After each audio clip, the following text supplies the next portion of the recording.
श्री गुरुभ्यो नमः। नमस्कार साथियों, स्वागत है आप सभी भावी अध्यापक अध्यापिकाओं का तथा सीबीएसई बोर्ड में संस्कृत पढ़ने वाले, संस्कृत भाषा को एक विषय के रूप में पढ़ने वाले सभी छात्र छात्राओं का हमारे यूट्यूब चैनल उदयाचलम संस्थान में हम लोग जो व्याकरण विधि 9-10 में चलती है, 9-10 के अंतर्गत व्याकरण विधि का अध्ययन कर रहे हैं। तो इसका जो अध्याय है वह है छठा अध्याय, और छठे अध्याय की जो विषय सामग्री आ रही है वह है उपसर्ग। तो उपसर्ग के विषय में संस्कृत, लौकिक संस्कृत में 22 उपसर्ग होते हैं।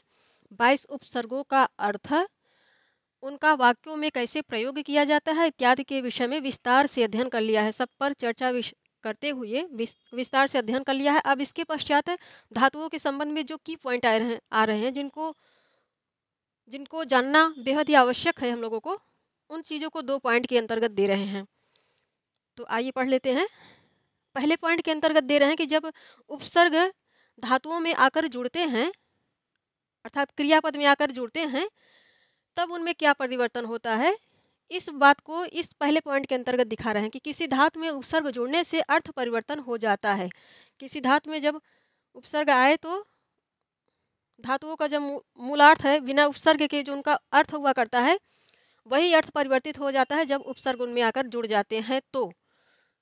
तो इसी पॉइंट के अंतर्गत दिखा रहे हैं। जैसे ये गम धातु है, गम धातुओं को सदैव अंडर रूट के अंतर्गत लिखा जाता है। ये जो व्याकरण, ये संस्कृत व्याकरण का विषय है, प्रकरण है, किंतु धातुओं के साथ जो ये चिन्ह लग रहा है ये गणित का है, इसको अंडर रूट कहते हैं। तो अंडर रूट जितनी भी धातुएं आती हैं वो अंडर रूट के साथ आती है, रूट लिए रहती हैं अपने साथ। बिना रूट के धातुओं को लिखना मना है, संस्कृत में लिखा जाता है, इनको रूट्स में ही लिखा जाता है। तो गम यहाँ पे धातु है, ये धातु का चिन्ह है। इस प्रकार आप चिन्ह लगा दिए तो ये धातु का चिन्ह हो गया अंडर रूट। तो गम गम का अर्थ है जाना, ये धातु का मूल अर्थ है। गम का अर्थ है जाना। जब इस गम में तिंग प्रत्यय लगाकर परस्मैपदी का के नौ तिंग प्रत्यय लगाकर इनकी पद संज्ञा हो जाएगी, तब इनका जो धातु रूप चलेगा उसका यह रूप बनेगा। जैसे गम है तो जब इसमें नौ तिंग प्रत्यय लगा, अर्थात ये धातु परस्मैपदी है, भौदिगण की है, परस्मैपदी है। तो जब इसमें नौ तिंग प्रत्यय लगाकर इसको पद बना लेंगे, इसकी पद संज्ञा कर लेंगे, तब इसका जो धातु रूप चलेगा वह चलेगा, इसका जो धातु है, इसका जो शब्द रूप, इसका जो धातु रूप चलेगा, शब्द रूप संज्ञाओं में चलता है जिनमें 21 सुप्रत्यय लगते हैं। तो उसके पश्चात जो शब्दों के रूप चला करते हैं उनको शब्द रूप कहते हैं। तो यहाँ जो धातुओं के रूप चला करते हैं उनको धातु रूप कहा करते हैं। धातु रूप शब्द रूप में यही फर्क है। तो ये गम धातु है, इसका अर्थ है जाना, किंतु जब इसमें आ उपसर्ग जोड़ दिया तो इसका अर्थ बदल गया। गम का जो विशुद्ध अर्थ है जाना, गम धातु का विशुद्ध अर्थ जाना है, किंतु उसके साथ उपसर्ग आकर जुड़ गया तो उसका अर्थ परिवर्तित हो गया। जाना अर्थ को छोड़कर उसने आने का अर्थ, आने का भाव ले लिया, और इसका इसका धातु रूप वैसे ही चलेगा जैसे चल रहा है।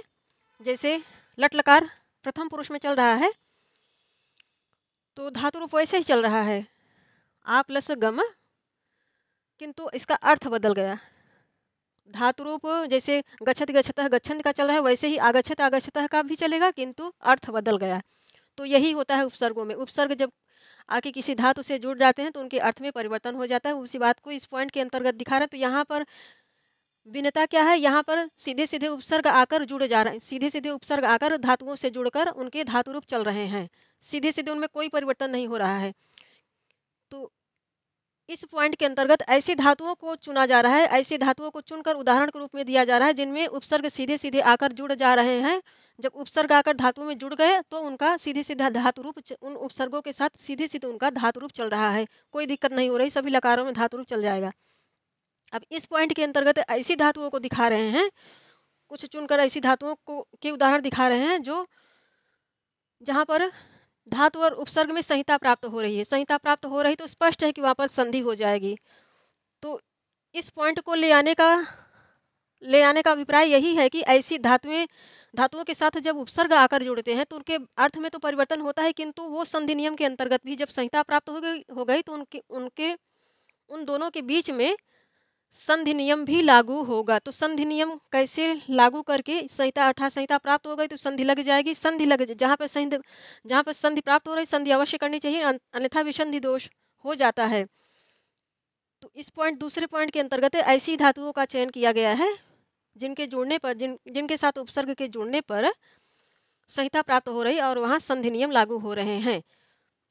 तो यहाँ समझाने का अभिप्राय यही है कि उपसर्ग सीधे धातुओं में जुड़कर उनके धातुरूप चला करते अर्थात सीधे सीधे भी वो जुड़ सकते हैं और संधि नियमों के अंतर्गत भी जुड़ेंगे। जहाँ संधि नियम आ रहे हैं, जहाँ संहिता प्राप्त हो रही, वहाँ संधि अवश्य करनी चाहिए और विभिन्न संधियों के अंतर्गत करनी चाहिए। यदि वो स्वर संधि के अंतर्गत आ रहे हैं तो उसी के अंतर्गत ही उनको संधि नियम के अंतर्गत ले आना चाहिए, उनको वैसे ही बनाना चाहिए। और यदि व्यंजन संधि के अंतर्गत आ रहे हैं तो उनमें व्यंजन संधि के नियमों को लागू करना चाहिए।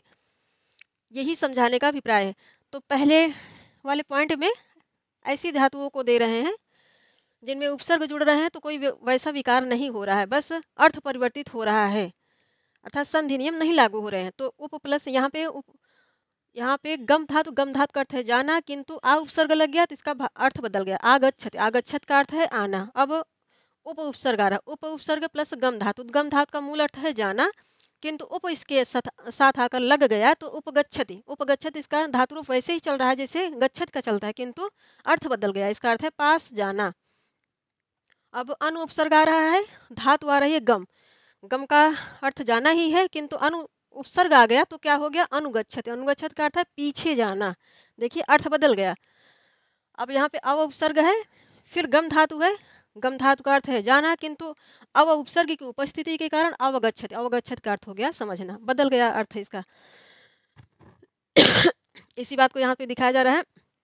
अब दूसरे पॉइंट में जब सोपसर्ग धातु का वाक्य में प्रयोग करना हो तो यहाँ पे समझाया जा रहा है सोपसर्ग क्या है, तो उपसर्ग सहित जब सोपसर्ग अर्थात उपसर्ग सहित उपसर्ग सहित धातुओं का वाक्य में प्रयोग करना हो तो धातु रूप के सामान्य प्रयोग में ही पद निर्माण करना चाहिए। धातु रूप के सामान्य प्रयोग में ही पद निर्माण करना चाहिए। इसके पश्चात उस पद में उपसर्ग को संधि नियमों के अनुसार जोड़ना चाहिए।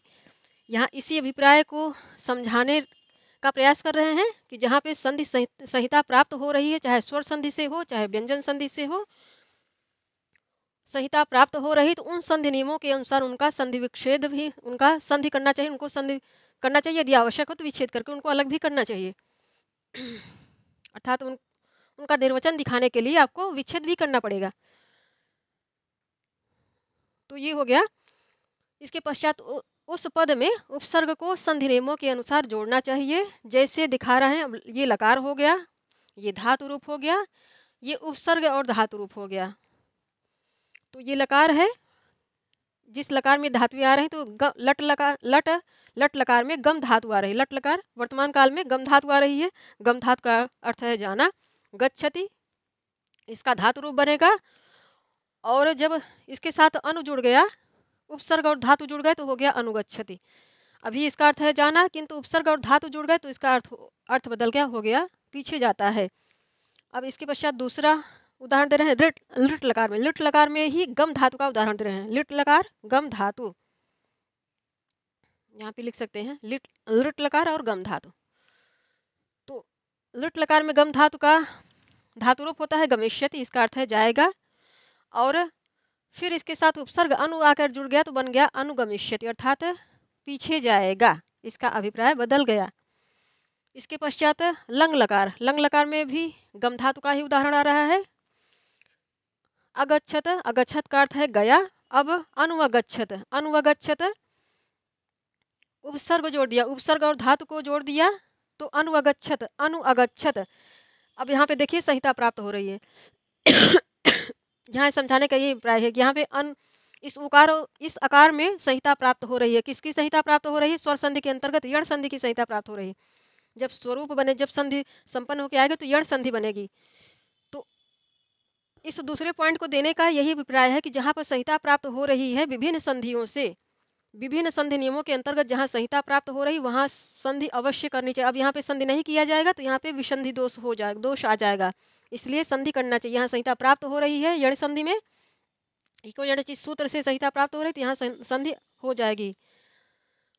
तो इस रूप में इसको दिखाने का अभिप्राय यही है कि यहाँ संहिता प्राप्त हो रही है। अब यहाँ पे संधि अनिवार्य है, संधि की जाएगी, संधि नहीं की जाएगी तो यहाँ पे विसंधि दोष उत्पन्न हो जाएगा। तो संधि जब संपन्न हो गई तो अन्वागच्छत हो गया। अन्वागच्छत का अर्थ है कि पीछे गया, पीछे गया। इस प्रकार यण संधि हो रही है। अब लोट लकार में गम धातु का ही दिखा रहे हैं। लोट लकार में गम धातु का गच्छतु, तो जब अनुपसर्ग लग गया तो धातु रूप बना अनुगच्छतु अर्थात पीछे जाओ। अब विधिलिंग में दिखा रहे हैं, विधिलिंग में गम धातु का ही दिखा रहे हैं प्रयोग। गच्छेत, गच्छेत का अर्थ है जाना चाहिए, अनुगच्छेत का अर्थ है पीछे जाना चाहिए।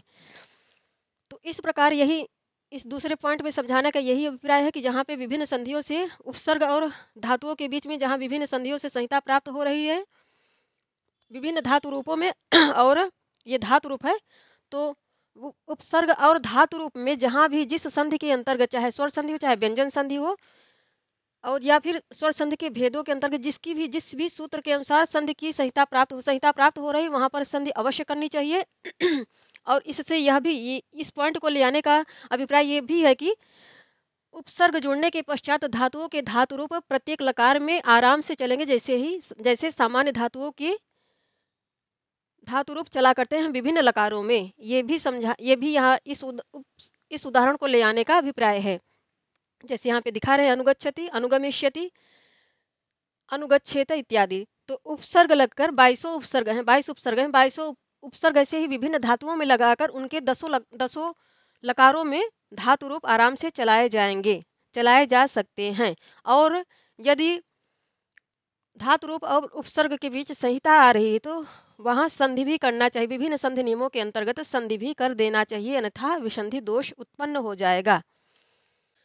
अब अभ्यास कार्यम के अंतर्गत ये छठा अध्याय हम लोग पढ़ रहे हैं और प्रकरण है उपसर्ग। तो इसमें जो अभ्यास कार्यम आ रहा है, इस अभ्यास कार्य में पहला प्रश्न है अधोलिखितेषु पदेषु उपसर्गान धातून च पृथक कृत्वा लिखत।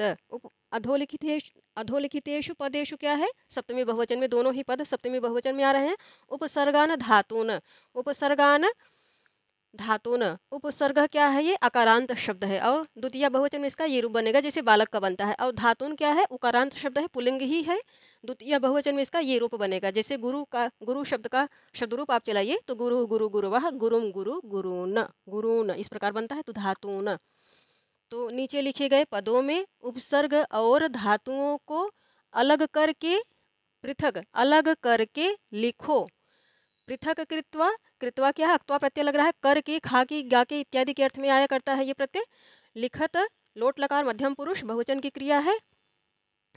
तो इस यहाँ पे ये पूछने का आशय क्या है, इसका आशय ये है कि जो धातुएं सोपसर्ग का अभिप्राय है कि उपसर्ग, पुस्तक खोल लीजिए आप लोग।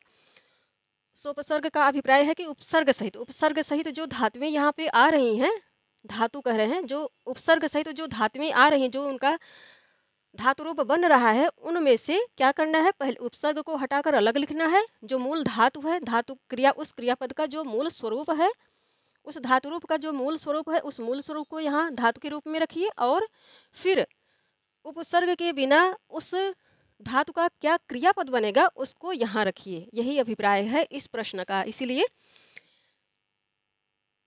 जो संस्कृत में, चूंकि केंद्रीय विद्यालय संगठन में जो परीक्षा होने जा रही है वो वहाँ पे प्रश्नों की संरचना सारी संस्कृत में ही आएगी, हिंदी में प्रश्न नहीं पूछा जाएगा। इसीलिए जो भी प्रश्न आए, प्रश्नों को अच्छे से धैर्यपूर्वक पढ़िएगा आप लोग और पढ़ के उनका अर्थ लगाइएगा। ऐसे ही विभक्ति वचन लगा के उनका अर्थ लगा के उनको अच्छे से समझ के फिर सारे प्रश्नों को हल करिएगा। इससे ये फ़ायदा होगा कि आप अच्छे से समझ पाएंगे तो प्रश्न को सही हल कर पाएंगे, अन्यथा ठीक से समझे कि नहीं, इसका जो संस्कृत में प्रश्न पूछे रहेंगे उनका आशय नहीं समझ पाएंगे तो प्रश्न को भी सही से हल नहीं कर पाएंगे। इसलिए जितने भी प्रश्न हम यहाँ पे पढ़ाते हैं उनका आशय, विभक्ति वचन सहित सब अलग करके विश्लेषण करके बताते हैं ताकि आप लोगों को अभ्यास हो। इसी प्रकार आप लोग भी परीक्षा में जब बैठें या फिर हम लोग जब परीक्षा में बैठें तो प्रश्नों को ऐसे ही पढ़ के उनका आशय समझ के सही उत्तर दे पाएँ। तो अब इनको 16 सोपसर्ग सहित कितनी धातुएं हैं? 16 धातुएं आ रही हैं या क्रियापद आ रहे हैं, या इनको धातु रूप भी आप बोल सकते हैं, धातु रूप आ रहे हैं। अब इनमें ये सारा विश्लेषण करके इनको दिखाना है। तो पहली जो सोपसर्ग धातु है वह है उपतिष्ठतु। उपतिष्ठतु, तो तिष्ठतु क्या है? इसकी संरचना को देखकर ही स्पष्ट है कि यह लोट लकार प्रथम पुरुष एक वचन में आ रही है। तो इसमें कौन सा उपसर्ग? उपसर्ग इसमें उप है, 21 नंबर का उपसर्ग है। देखिए वहां पे लिखा है, उपसर्ग को इसीलिए मेटा नहीं है, उप उपसर्ग है। और धातु कौन सी है? तो धातु इसमें स्था है। स्था धातु है, ठहरने के अर्थ में आती है। उप उपसर्ग है, स्था धातु है। अब उपसर्ग के बिना इसका क्या क्रिया रूप या फिर क्या धातु रूप बनेगा उसको भी यहाँ पर लिखना है। तो उप उपसर्ग हो गया, स्था धातु हो गई, और इसका जो उपसर्ग रहित क्रिया बनेगी या धातु रूप बनेगा वह बनेगा तिष्ठतु। इस प्रकार तिष्ठतु। इसके पश्चात निर्गच्छन। निर्गच्छन, तो स्पष्ट है कि यह जो शब्द आ रहा है इसमें प्रत्यय लगकर आ रहा है, प्रत्यय लगकर आ रहा है। प्रायः देखा जाता है कि उपसर्ग को हम लोगों ने पढ़ा कि यह अव्यय के अंतर्गत आता है, और अव्ययों का यह नियम है कि अव्यय जिन पद में भी अव्यय लग जाता है, अव्यय का शब्द रूप नहीं चलता है। किंतु इनके विषय में अपवाद है। क्यों? क्योंकि उपसर्ग पहले लगता है, उसके पश्चात प्रत्यय लगते हैं। प्रत्ययों को भी कई कैटेगरी में बांटा गया। जैसे सुप्रत्यय के विषय में हम लोगों ने पढ़ा, सुप्रत्यय 21 होते हैं। इसके पश्चात कृदंत प्रत्यय होते हैं, धातु प्रत्यय कृदंत प्रत्यय होते हैं, 21 सुप्रत्यय होते हैं। फिर कृदंत प्रत्यय हैं। कृदंत के भी 3 भाग हैं, पूर्व कृदंत, उत्तर कृदंत, उड़ादि।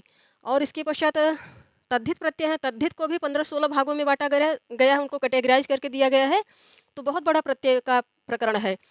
तो प्रत्यय लग जाने से, जैसे कृदंत प्रत्यय है कुछ ही ऐसे कृदंत प्रत्यय हैं जिन जो किसी भी शब्द के अंत में लग जाते हैं तो उसके शब्द रूप नहीं चलते हैं, किंतु प्रायः ऐसे प्रत्यय हैं जिनको लगाकर शब्द सातों विभक्तियों, सातों वचनों में, सातों विभक्तियों और सभी वचनों में उनके शब्द रूप चलाए जा सकते हैं।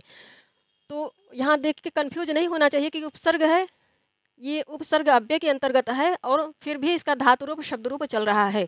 तो धातु रूप शब्द रूप इसी कारण चल रहा है क्योंकि उनमें प्रत्यय आ रहे हैं। धातु रूप शब्द रूप चलाने वाले प्रत्यय आ रहे हैं, प्रत्यय लगने के कारण उनके धातु रूप शब्द रूप चल रहे हैं। तो अव्यय और उपसर्ग में यही भेद है। क्योंकि उपसर्ग पहले आ गया, यद्यपि इसकी गणना अव्यय के अंतर्गत होती है, किंतु यहाँ पे कन्फ्यूज नहीं होना चाहिए कि अव्यय लगने के यदि ये उपसर्ग अव्यय है तो अव्यय लगने के बावजूद धातु रूप कैसे चल रहे हैं, शब्द रूप कैसे चल रहे हैं? तो इसी कारण, क्योंकि इनमें प्रत्यय लग रहे हैं। प्रत्यय भी उपसर्ग पहले आते हैं, फिर बीच में धातु होती है, उसके पश्चात प्रत्यय लगा करते हैं। तो जितना भी कृदंत प्रत्यय है, कृदंत प्रत्यय सदैव क्रियाओं में लगा करता है, और कुछ ही ऐसे हैं जो अव्यय का कार्य करते हैं कृदंत प्रत्यय, अन्यथा उनके शब्द रूप चला करते हैं। इसी कारण उपसर्ग लगने के बावजूद यहाँ शब्दों के शब्द रूप चलते हुए देखे जा सकते हैं और धातु रूप भी चलते हुए देखे जा सकते हैं। तो इस विषय में एकदम क्लियर रहना चाहिए। दूसरी सोपसर्ग धातु है वह है निर्गच्छन। निर्गच्छन यहाँ लिखा भी है, निर्गच्छन। तो यहाँ पे कौन सा उपसर्ग है? निर उपसर्ग है। यहाँ लिखा है प्र परा अपसम अनु अव निस निर, ये उपसर्ग है। निर उपसर्ग है, और गच्छन है तो गम धातु है, गम धातु है। और जब उपसर्ग रहित इसको लिखेंगे तो बनेगा गच्छन। अब देखिए इसका निर्गच्छन जो शब्द है इसमें क्षत्रिय प्रत्यय लग रहा है, तो निर उपसर्ग हो गया। इसको ऐसे देख सकते हैं, निर उपसर्ग हो गया। यहाँ निर उपसर्ग है, गम धातु है, धातु को ऐसे लिखेंगे, और फिर इसमें क्षत्रिय प्रत्यय लग रहा है इस प्रकार। और क्षत्रिय प्रत्यय लगने के कारण अब इसके शब्द रूप चलेंगे, सातों विभक्तियों में इसके शब्द रूप चलेंगे, तीनों लिंगों में चलेंगे। पुल्लिंग में अलग चलेंगे, स्त्रीलिंग में अलग चलेंगे, नपुंसक लिंग में अलग चलेंगे। तो यही कारण है कि उपसर्ग को अव्यय के अंतर्गत हम लोगों ने पढ़ा है, फिर भी यहाँ देखा जा रहा है कि शब्द रूप धातु रूप इनके चल रहे हैं। तो इन्हीं कारण, प्रत्ययों के कारण, प्रत्ययों के जुड़ने के कारण इनके शब्द रूप और धातु रूप चल रहे हैं। निर्गच्छन है, अब इसका धातु रूप चलेगा आराम से, कोई दिक्कत नहीं है। निर्गच्छन का अर्थ है निकलता हुआ। उपतिष्ठतु का अर्थ है पास में बैठो। अब निस्सरतु, निस्सरत का अर्थ है निकलो। ये भी लोट लकार प्रथम पुरुष एक वचन में सोपसर्ग वाली जो क्रिया है आ रही है, तो यहाँ निस उपसर्ग जो है वो है निस, निस आ रहा है, निस, और क्रिया जो है वह है श्री। धातु है, धातु नहीं कहेंगे, क्रिया कहेंगे। ये उपसर्ग, ये धातु, ये क्रियापद। तो यहाँ पर श्री, श्री धातु है। अब धातुओं को ऐसे लिखना है, निस उपसर्ग है, श्री धातु है। अब जब उपसर्ग रहित इसको लिखेंगे तो बनेगा सरतु। सरतु का अर्थ है सर को। अब विशुद्ध इसका अर्थ बदल गया तो इसका अर्थ है सरकना, सर को। अब संवदति, संवदति तो यहाँ पे सम उपसर्ग है और वद धातु है। अब ये लट लकार प्रथम पुरुष बहुवचन में बन रही है, तो अब इसका जब उपसर्ग रहित इसको करेंगे तो बनेगा वदंती। इस प्रकार इसका धातु रूप चलेगा या इसका क्रियापद बनेगा वदंती, संवदंती, संवदंती। साथ में बोलते हैं या अच्छी भली प्रकार बोलते हैं। अब प्रत्यवदत, तो यहाँ प्रति उपसर्ग है। प्रत्यवदत का अर्थ है कि पलट कर बोलना। प्रति उपसर्ग है और यहाँ भी वद धातु है, वद धातु है और ये लंग लकार में आ रहा है। अवदत, लंग लकार प्रथम पुरुष एक वचन, अवदत इसका ये क्रियापद बनेगा। अब छठी जो धातु है सोपसर्ग वह है, इसमें सु उपसर्ग आ रहा है और धातु जो है वो है शुभ।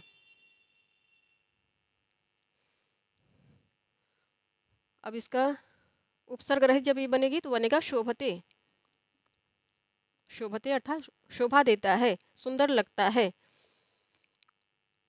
शुभ, सुशोभिते तो भली प्रकार, बहुत ही सुंदर, शोभायमान हो रहा है, इस अर्थ में ये आ रहा है। अब यहाँ केवल शोभा देने के अर्थ में आ रहा है। विशिष्यते तो यहाँ पर वी उपसर्ग है और धातु जो है वो है शिष्य, शिष्य धातु है। एक पद आता है उत्तरे रामचरिते भवभूतिर विशिष्यते, तो ये आत्नेपदी, ये शोभते आत्नेपदी धातु है। लट लकार प्रथम पुरुष एक वचन में बन रही, विशिष्यते भी लट लकार प्रथम पुरुष एक वचन में बनेगी। शिष्य धातु है और इसका धातु रूप चलेगा शिष्यते।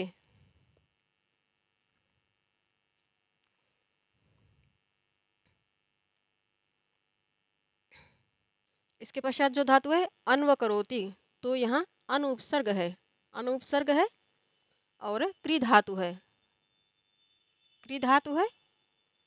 अकरोत ये लंग लकार में है। क्री धातु उभयपदी है, अर्थात प्रश्नपदी आत्मनेपदी दोनों में ही इसके रूप बनते हैं। और यहाँ अब इसको उपसर्ग रहित करेंगे तो बनेगा अकरोत। इस प्रकार इसका धातु रूप बनेगा अकरोत। अन्वकरोत अर्थात अनुकरण किया। प्रसीदत है तो यहाँ प्र उपसर्ग है, सीद धातु है इसके पश्चात है, तो जब इसको उपसर्ग रहित करेंगे तो सीदति बनेगा। सीदत का अर्थ है शिथिलता, शिथिल होना, अंगों का कार्य न करना। और ये क्या है लोट लकार, ये लट लकार प्रथम पुरुष एक वचन में, अकरोत ये लंग लकार में है। शिष्यते ये सब लट लकार में ही है, आत्मनेपदी है। अब अवागच्छत तो अव है, अव उपसर्ग है। प्रपरा अपसम अनु अव निस अनु अव, अव है, तो यहाँ अव उपसर्ग है। कम धातु है।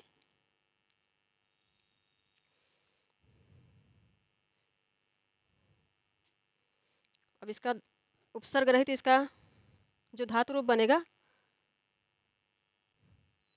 अवागच्छत, तो यहाँ पे आगच्छत बनेगा।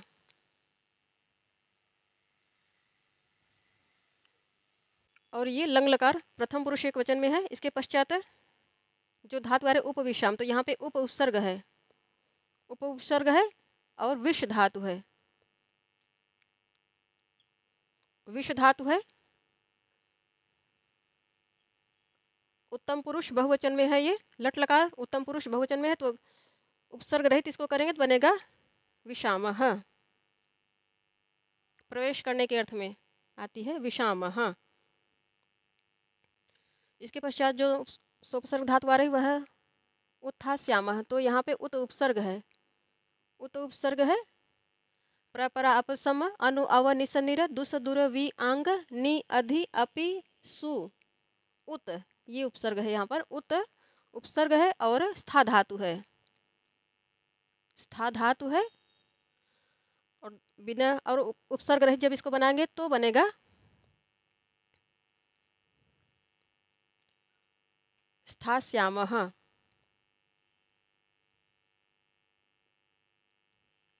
उत्तम पुरुष बहुवचन में है, ठहरने के अर्थ में ये धातु आया करती है स्थास्यामः। अब वो 13 नंबर की जो धातु आ रही है वह है उन्नयनम, तो यहाँ भी उत ही लगेगा, उत उपसर्ग है, नी धातु है, उपसर्ग रहित करेंगे इसको तो बनेगा नयनम, और यहाँ भी ल्युट प्रत्यय लगेगी, धातु जो आ रही है वह प्रत्यय लगे के आ रही है, प्रत्यय लगे के शब्द बन रहा है, नयनम ले जाना, इसका अर्थ ले जाना। अब अपाकुर्वन, तो यहाँ पर अप उपसर्ग है, अप कहाँ, ये है अप, अप उपसर्ग है, क्री धातु है,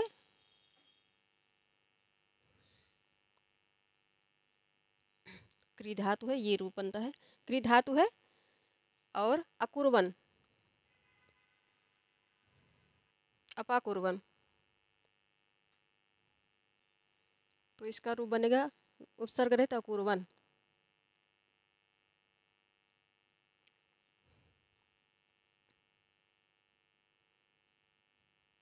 अब 15वीं जो उपसर्ग धातु आ रही वह है विजयते, तो यहाँ वी उपसर्ग है और जी धातु है।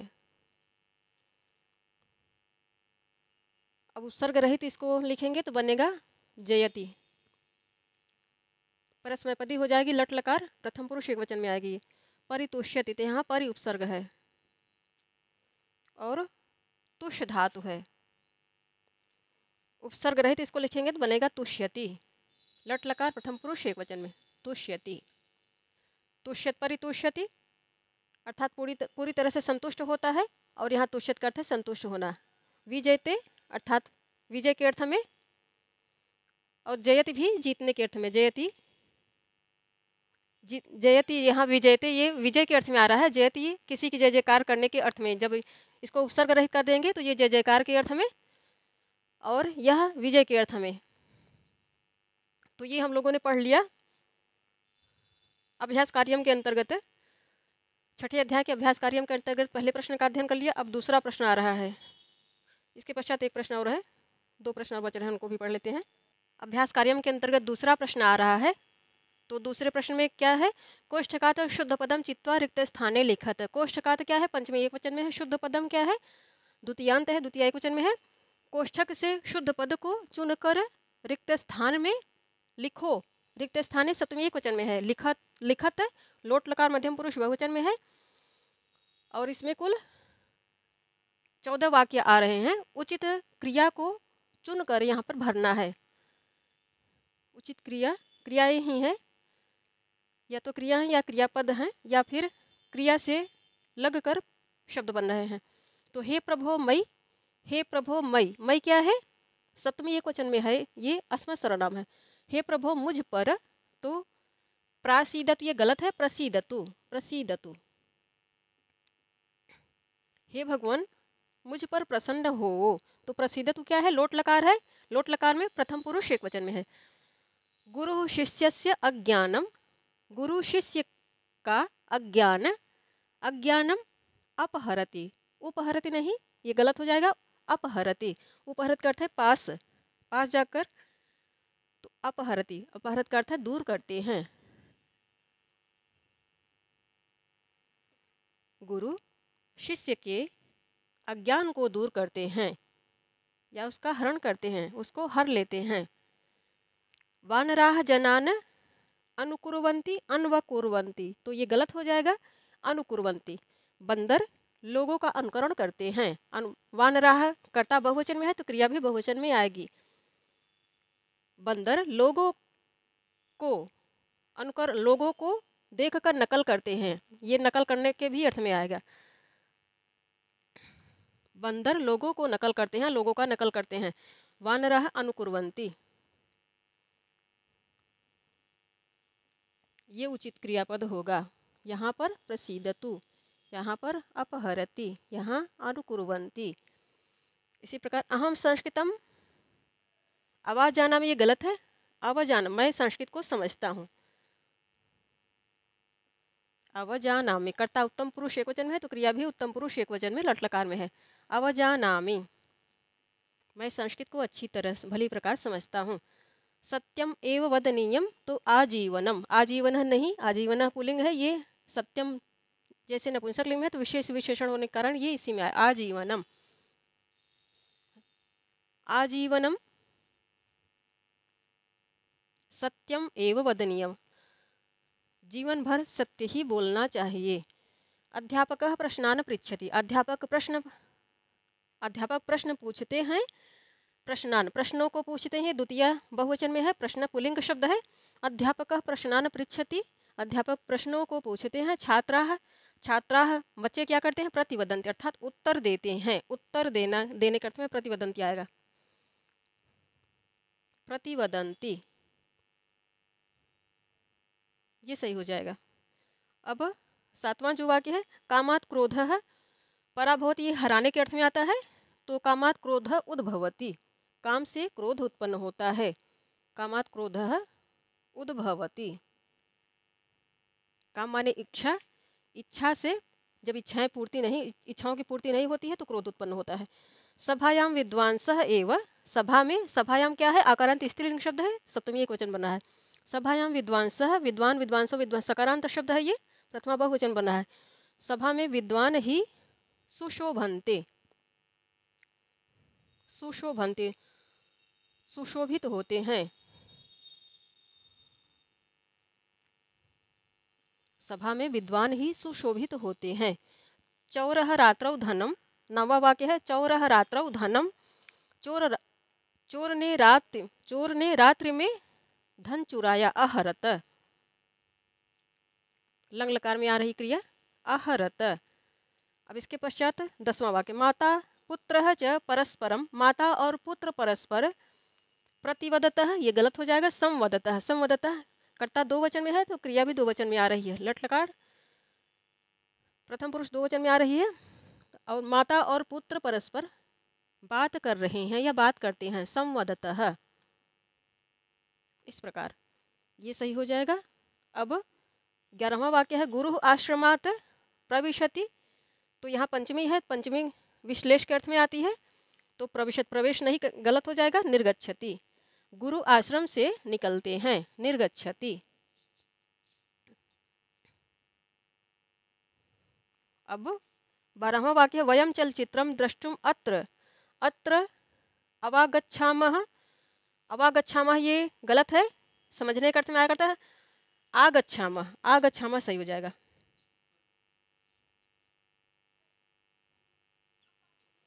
हम सिनेमा देखने या चलचित्र देखने या पिक्चर देखने भी कर सकते हैं। हम सिनेमा देखने, हम सब, वयम क्या है? अस्मत् सर्वनाम है, प्रथमा बहुवचन में। हम सब सिनेमा देखने के लिए यहाँ आ रहे हैं या आए हैं। अब 13वां वाक्य है, माता पुत्रम संस्करोति समकरोति, तो संस्करोति सही हो जाएगा। माता पुत्रम संस्करोति, माता पुत्र को परिष्कृत करती है, संस्कार देती है। पुत्रम द्वितीयांत बन जाएगा, माता पुत्र को संस्कार देती है। अब नदी पर्वतात प्रवहति उद्भवति, तो नदी पर्वत से, यहाँ विश्लेष आ रहा है, पंचमी विभक्ति आ रही, तो नदी पर्वत से बहती नहीं है, निकलने के अर्थ में इसको लाएंगे। नदी पर्वतात उद्भवति, नदी पर्वत से उत्पन्न होती है, निकलती है। उद्भवति। तो ये हो गया कारक विभक्ति का प्रयोग पढ़ेंगे हम लोग, तो वहाँ पर ये सारी चीज़ें विस्तार से पढ़ेंगे, ये सब पंचमी क्यों आ रही है इत्यादि। तो इस प्रकार हम लोगों ने दूसरा प्रश्न पढ़ लिया। अब तीसरा प्रश्न है। दो टाइप के प्रश्न आ रहे हैं, उनको एक साथ नहीं किया जा सकता, अलग अलग करेंगे क्योंकि यहाँ पे स्थान कम है। तो यहाँ पे प्रश्न आ रहा है हारः योगः। हारः योगः इति शब्दाभ्याम सह, शब्दाभ्याम सह, सह के योग में ये तृतीय दो वचन शब्द आ रहा है, विभक्ति आ रही तृतीय दो वचन की विभक्ति आ रही। हारः योगः इति शब्दाभ्याम सह अधोलिखितान उपसर्गान, ये द्वितीय बहुवचन में है, पुल्लिंग में। संयुज्य प्रत्येकम पदद्वयस्य निर्माणं कुरुत निर्मितैः पदैः च सार्थक वाक्यानि रचयत। तो इसका आशय क्या है कि हारः योगः, इन शब्दों के साथ नीचे लिखे गए उपसर्गों को जोड़कर प्रत्येक के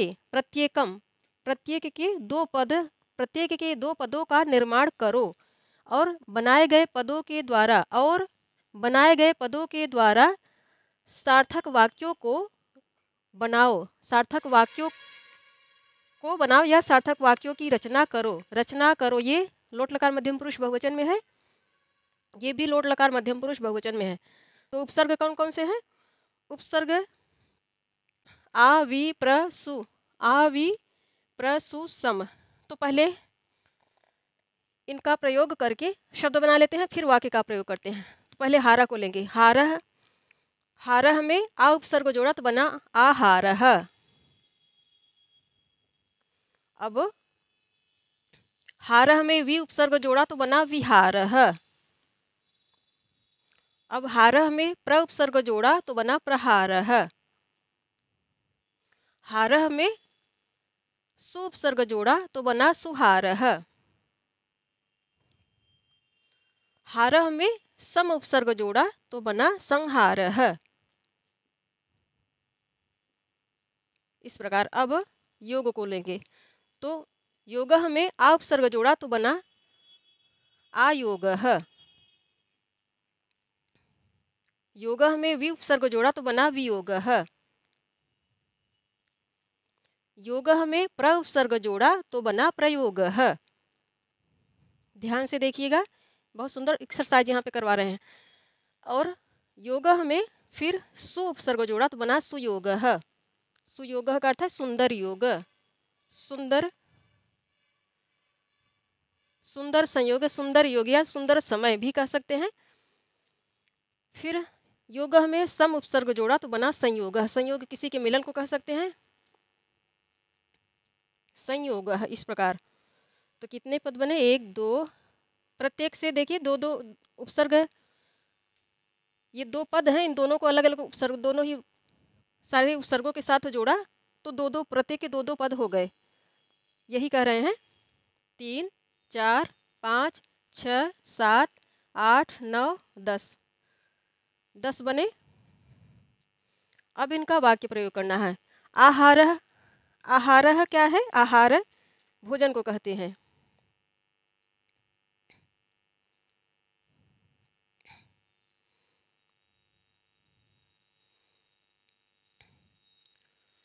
तो इसका वाक्य प्रयोग अब करके हम लोगों को दिखाना, सार्थक वाक्य प्रयोग करना है, अर्थात निरर्थक न हो, सार्थक हो। तो आहारः,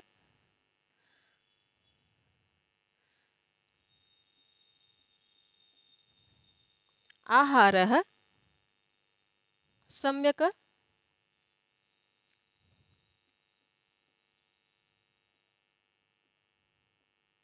आसीत्,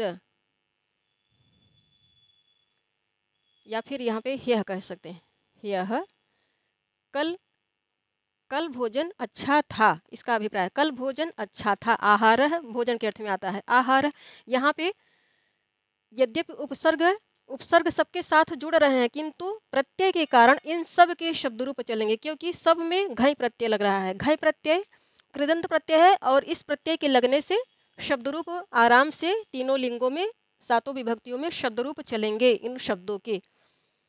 तो यद्यपि उपसर्ग के अंतर्गत, अव्यय के अंतर्गत हम लोगों ने उपसर्ग को भी पढ़ा है कि उपसर्ग अव्यय के अंतर्गत आता है, किंतु प्रत्ययों के कारण, विभिन्न कृदंत और विभिन्न प्रकार के प्रत्ययों के कारण इनके शब्द रूप चलेंगे। शब्द रूप चलने में कोई बाध्यता नहीं, कोई भी अड़चन नहीं है, किसी वैसी प्रकार की बाध्यता नहीं है कि इनका शब्द रूप न चलाएं। अब विहारः, तो विहारः का अर्थ है घूमना फिरना। घूमना फिरना तो कृष्णः, वाक्य प्रयोग करेंगे, कृष्णः मधुवने विहरति। का इनको क्रिया भी बना सकते हैं। तो कृष्ण मधुवन में घूमते हैं, विहार करते हैं। अब प्रहारः, प्रहारः तो सैनिकः, सैनिकः शत्रौ या फिर रिपौ, सैनिकः रिपौ प्रहरति।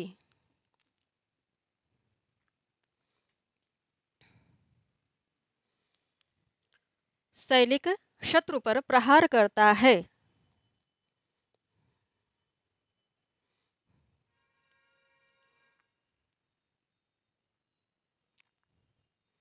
इस प्रकार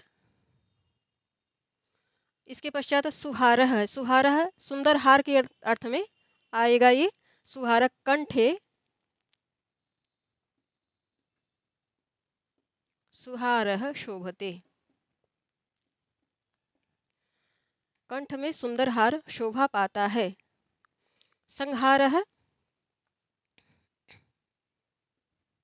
राजा शत्रूणां संहारः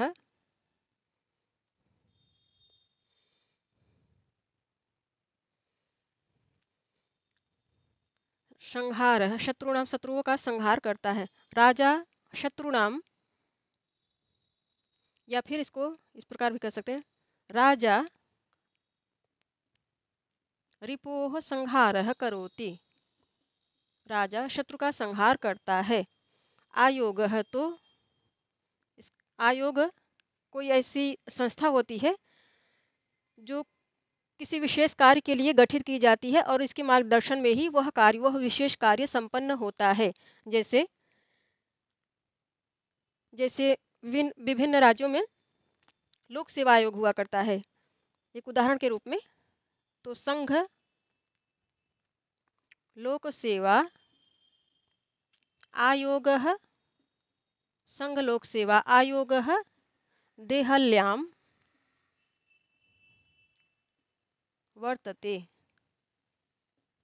संघ लोक सेवा आयोग देलही में है। वियोगः,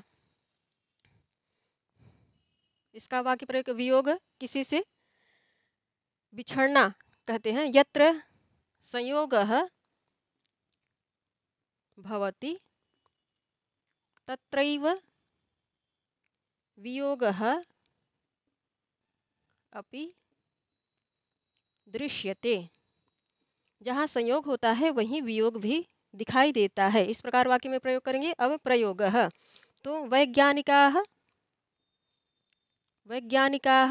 प्रयोगशालायां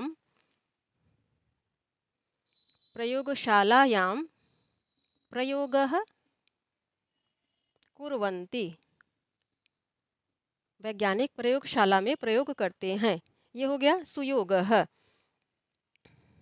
अब सुयोग, यदा सुयोगः भविष्यति, जब सुयोग होगा, जब सुंदर योग आएगा, यदा सुयोग भविष्यति तदा अहम विदेश यात्रा करिष्यामि,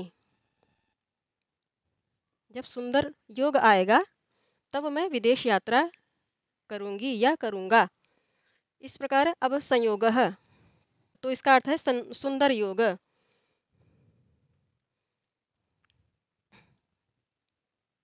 इसको कहेंगे ईश्वरेच्छा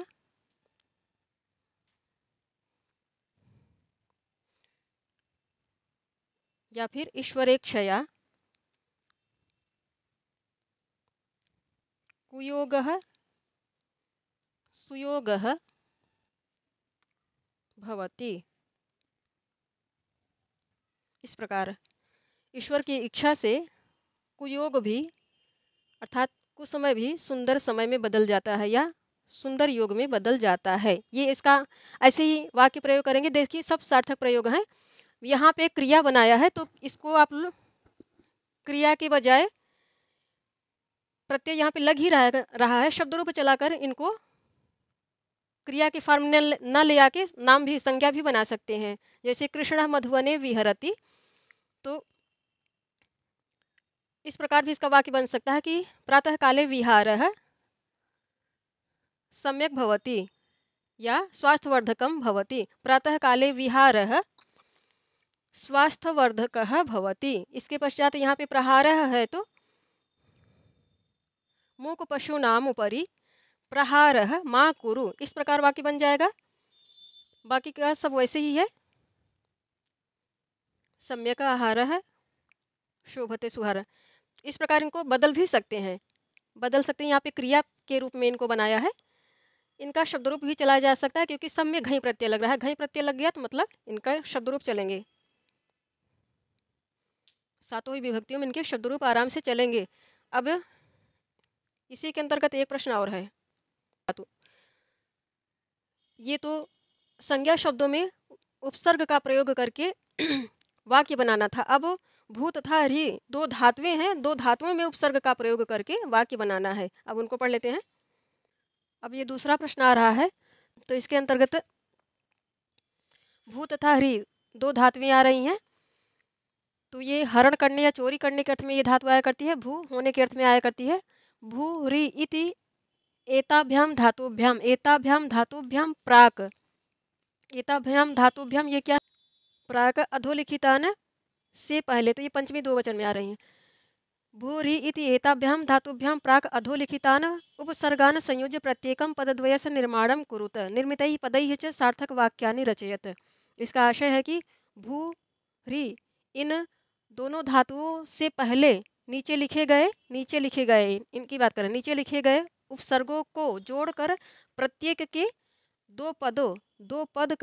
प्रत्येक के दो पदों का निर्माण करो। इसके पश्चात और बने हुए पदों के द्वारा या और बने हुए पदों से सार्थक वाक्यों की रचना करो। वाक्यों को रचो, वाक्यों को बनाओ। वाक्यों को, तो ये नपुंसक लिंग द्वितीय बहुवचन में है।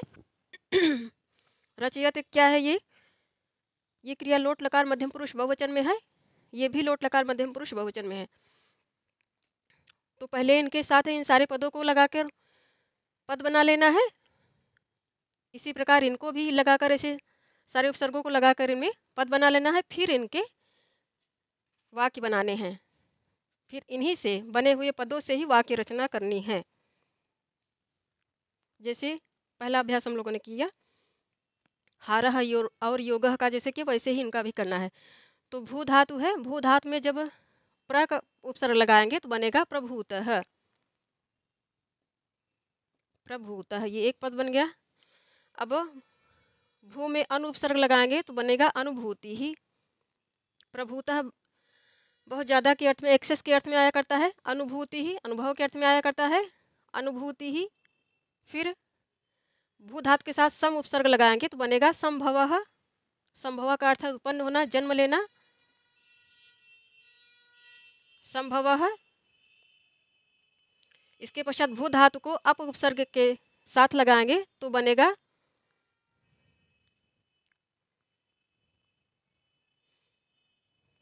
अप।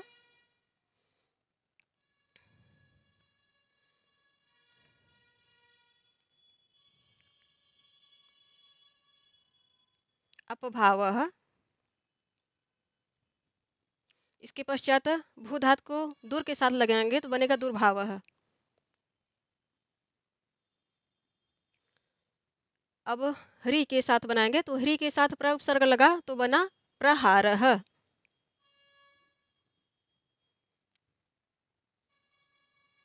प्रहारः। ह्री धातु के साथ अनुपसर्ग लगा तो बना अनुहारः। ह्री धातु के साथ सम उपसर्ग लगा तो बना संहारः। हृ धातु के साथ अप उपसर्ग लगा तो बना अपहारकः।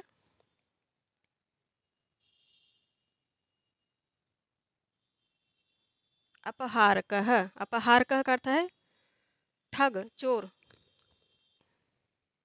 ऐसे भी बना सकते हैं। अपहरति, संहरति, यहाँ अनुहारः, अनुहरति, इसको क्रियापद में बनाना है। अनुहरति,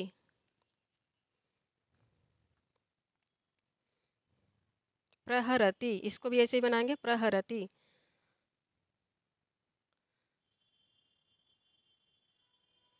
अधोलिखित उपसर्गान संयोज्य पद एताभ्याम धातुभ्याम संभवः। इनको ऐसे भी बनाया जा सकता है, ऐसे भी बनाया जा सकता है। क्रिया और क्योंकि इनमें प्रत्यय लगाकर इनको पद भी बनाया जा सकता है। कुल मिला के सार्थक वाक्य बनाने हैं। इन धातुओं के साथ इन उपसर्गों को जोड़कर सार्थक वाक्य बनाने हैं। संयोज्य प्रत्येकम पदद्वय, अधोलिखितान उपसर्गान संयुक्त प्रत्येकम पदद्वय से निर्माण पद बनाने हैं, सार्थक पद बनाने हैं, फिर उनका वाक्य प्रयोग करना है। तो चाहे आप क्रिया में बनाइए या फिर संज्ञा में बनाइए, प्रत्यय लगाकर पद सार्थक होने चाहिए। तो अपहरति, इसके पश्चात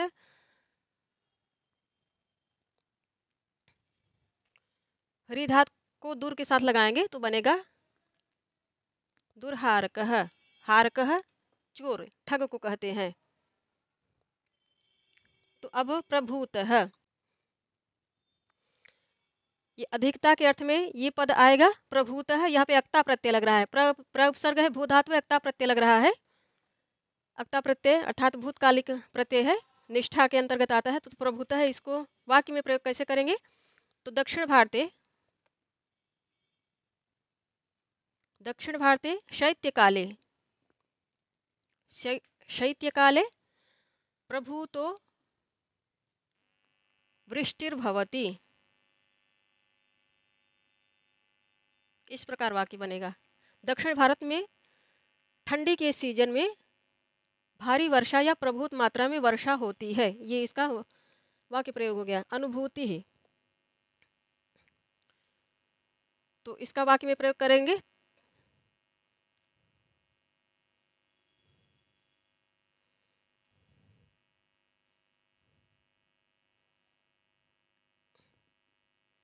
आत्मानुभूति, आत्मानुभूतिरेव मम जीवन लक्ष्यम मस्ति। आत्मानुभूति अर्थात अपनी आत्मा को जान लेना ही मेरे जीवन का लक्ष्य है। आत्मानुभूतिरेव, आत्मानुभूति, अपनी अनुभूति का, अपनी आत्मा का अनुभूति कर लेना ही मेरे जीवन का लक्ष्य, इसको वाक्य में प्रयोग करेंगे और ऐसे ही बनेगा। ये वाक्य सार्थक है, अनुभूति ही बनेगा इससे। संभवः, तो ईश्वरः युगे युगे, युगे युगे संभवति,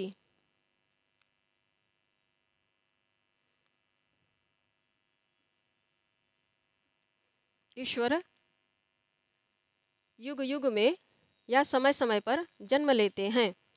अपभावः,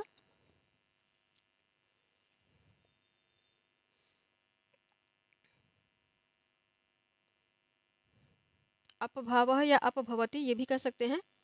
तो भावः का अर्थ है भक्ति या मनोभाव का आशय है। अप का अर्थ है दूर, दूर होने के अर्थ में अप उपसर्ग आया करता है।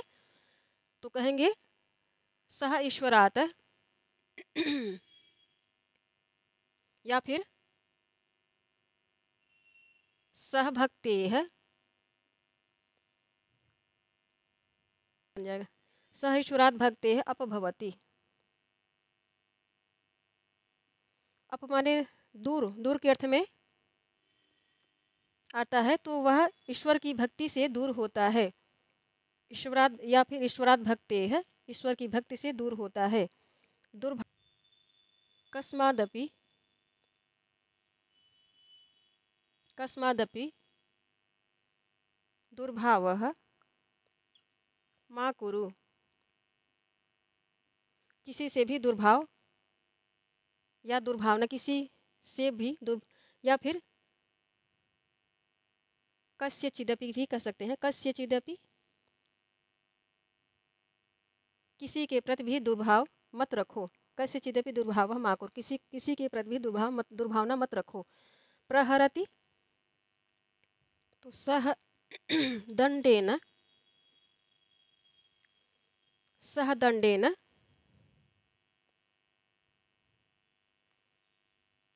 शुनकम प्रहरति, वह दंडे से कुत्ते पर प्रहार करता है, या फिर शुनके कर देंगे। सह दंडेन शुनके प्रहरति, वह दंडे से कुत्ते पर प्रहार करता है। अनुहरति,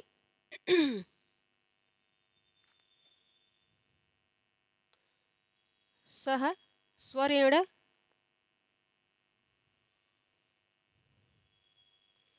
सह स्वरेण पितरम अनुहरति,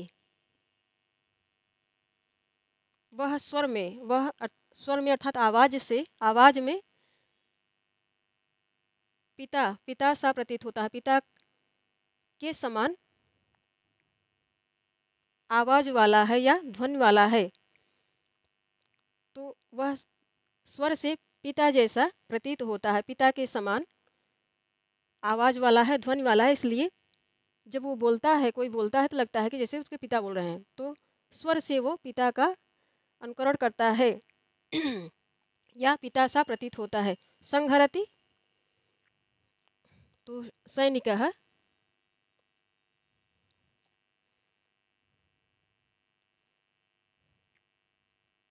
सैनिकः रिपोः संहरति, सैनिक शत्रु का संहार करता है। अपहरति, तो चौरः जनान धनम अपहरति, चोर लोगों के धन को चुराता है। अब दुर्हारकः भी ठग के अर्थ में आया करता है। यहाँ पे दुर उपसर्ग है, री धातु है और नुवुल प्रत्यय लग रहा है, इसलिए ये पद है, सार्थक पद है। तो दुर्हारकः सर्वेषां धनम लुंठन्ति, अर्थात दुष्ट ठग सभी के धन को लूटते हैं। सर्वेषां लुंठन्ति, धनान कर देंगे, सर्वेषां धनानि लुंठन्ति, सभी के धनों को लूटते हैं। दुष्ट ठग सभी के धनों को लूटते हैं, ये हो गया इनका वाक्य प्रयोग। तो इस प्रकार हम लोगों ने व्याकरण विधि के अंतर्गत छठे अध्याय जो उपसर्ग का प्रकरण है, इसकी पाठ्य सामग्री और अभ्यास कार्य सभी का अध्ययन कर लिया। धन्यवाद साथियों आप सभी का।